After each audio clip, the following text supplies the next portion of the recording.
Okay, so today I've got Bronco here with me. And while he's eating his dinner, we're going to do a harness fitting.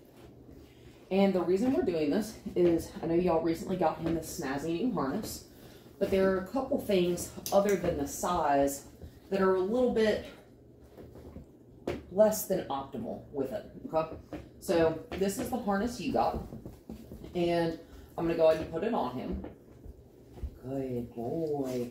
And because he is a wiggle worm, and because he does like to try to eat and chew on the harness, I'm going to do it real slow, nice and easy. Good boy. Up and over his shoulders. I'm just going to kind of lay those on my leg there so he can get, oh, that one's going to fall. And then again, so I'm just going to take, this is just like 5 or 6 kibbles, and I'm going to place them on the ground while I do this so that he stands still for me. Fantastic, right? Love it. So, one, we're going to talk about the actual size of this one. So it is a little bit loose, and these are the tightest settings. I'm going to see if I can line him up a little bit better. So, good. Ideally, he'd be standing, but this is easier for him. Stand. There we go. So, first of all, what we're missing right here is going to be an adjustment. See, I can probably fit both my hands. I can fit my whole arm under there. That is too big. That is going to slip right off of him if he were to stop and pull back. Another thing that we're going to look at on this harness is that it does not have adjustment straps on the breast collar, if you will. I do like that it is a Y front harness, meaning it makes a Y across the front of his chest. Pretty self-explanatory. So something else that we're going to look at on this harness is where the girth strap is. Ideally, with any harness as well as saddles with horses, you want that to be right up underneath their elbow, right kind of behind where their shoulder blades are, right? So this is too far back, giving you very minimal control over the dog, and with a dog like him, that defeats the purpose. I can also fit my entire arm under this girth strap, good boy, meaning it is just still slightly too large for him. Something else, one more thing about this harness, and I know where you got this, got it at Pet Supplies Plus, right? I used to steer people away from these bad boys all the time. This bad boy right here, this, your leash attachment is way too far back on his body. So when I do like this, he can feel it, right? But it's down here. That is not a functional area for you to be able to control your dog. Now, if he were pulling a sled or a cart, ideal. You'd want it further back to disperse that weight further throughout the body. But when we're walking, this is not where we're going to want our leash. And I'm going to take this one off of him. I have 3 harnesses here, 2 with the inclusion of yours. I'm just going to kind of throw that over there. And if he goes to look at it, that's okay. If he goes to put his mouth on the harness, I'm going to give him the little error noise, right? So, next, we have a very standard step-in body harness. He's going for this food item here. So, what I don't like, this is mine. I just have extra harnesses, of course, laying around my house, because why not? One thing that I don't like about this harness is you have 2 leash connector loops, but we'll get to that in a second. Main thing I don't like about these is that this moves around. So if you have a wiggly dog like Sir Wiggle here, it can make these slightly more difficult to get on. Good boy, I am going to let him sniff it. Okay, this may not work as well. I'm just going to place those on the ground there.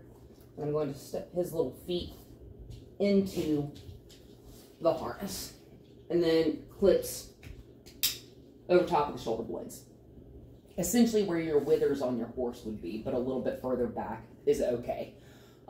So as you see, this has an adjustment strap here on this side across this breast area, and this is a body harness, not a Y front harness. These are not my favorite, but it is going to fit. This one fits him better than the black one, and this is also going to be more functional as far as being able to, as far as being able to control and redirect him because of where your leash sits. And again, I don't really like the harness splits in the middle of the back, which is why I've got our third option over here.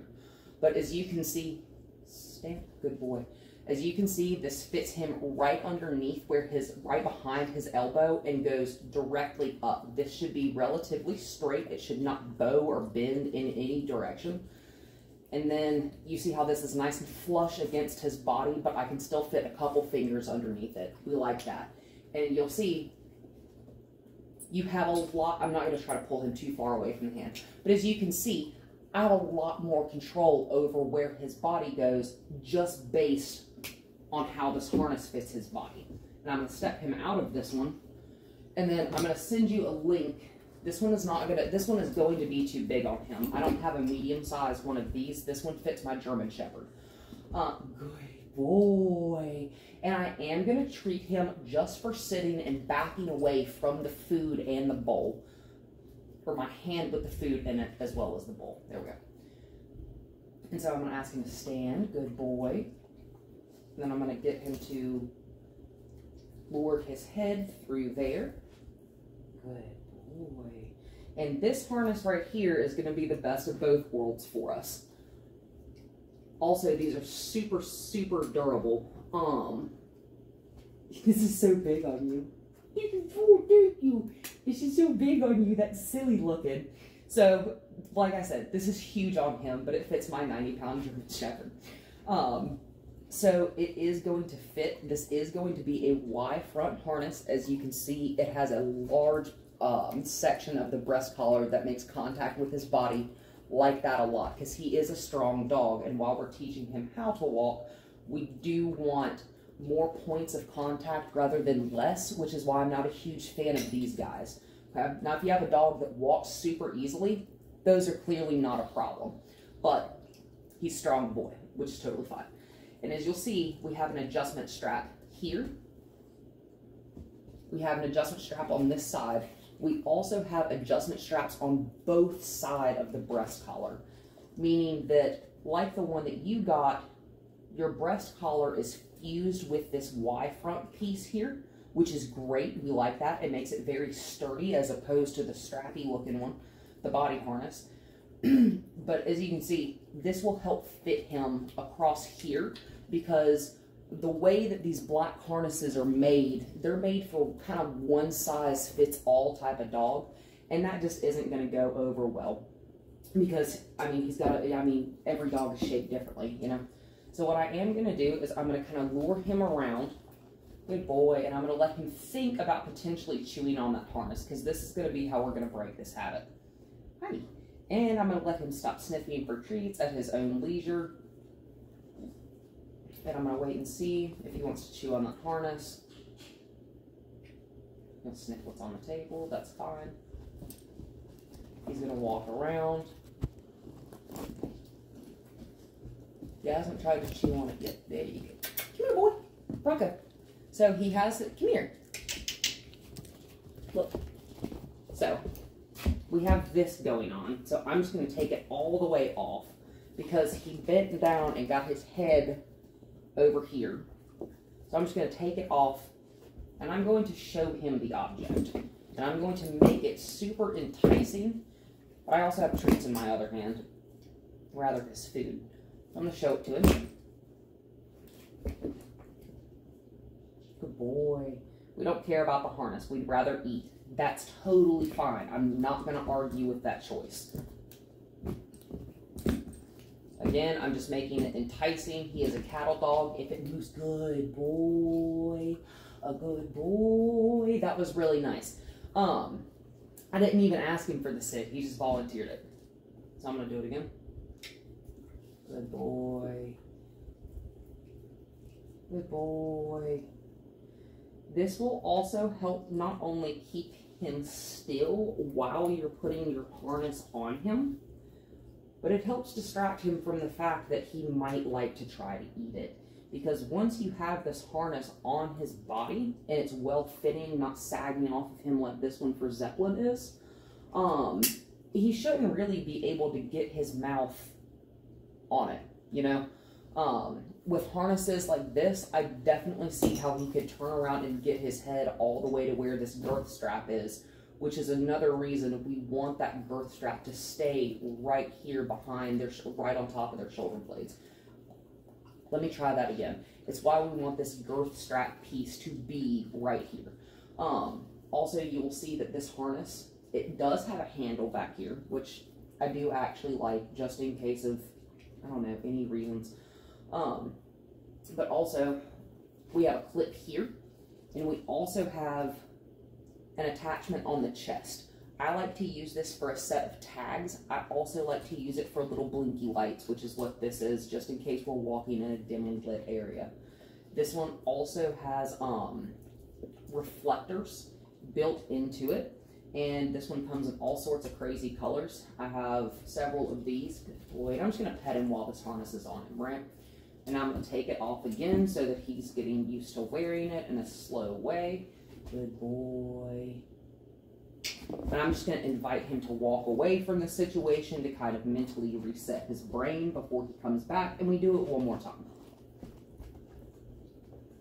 Because he is a wiggle worm, and when he sees a leash, he does get excited. Good boy. And that's okay that he stood up, because whenever I'm doing this harness, I do ask my dogs to sit when I put it over their head, and then I ask them to stand whenever I do up these girth pieces, because it's going to be much easier not only to fit your harness, but make sure it is still and always fitting correctly before you use it. Because just because you fit it once doesn't mean you can just never check it again. Always make sure that your straps are staying the same length that you want them. They're staying equal on both sides.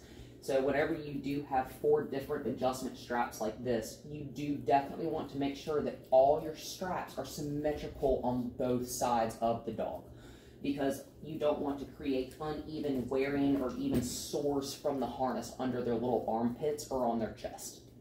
And you're a very good boy. I'm going to let you have the last few out of them. And that's all we're going to do for now, but that is how you get a dog, or get the harness on the dog without him wiggling all over the place. That's kind of how you sensitize him to wearing it. Treats are going to be required. If you would also like to use, I wouldn't use a toy because you're still getting him to bite a different object.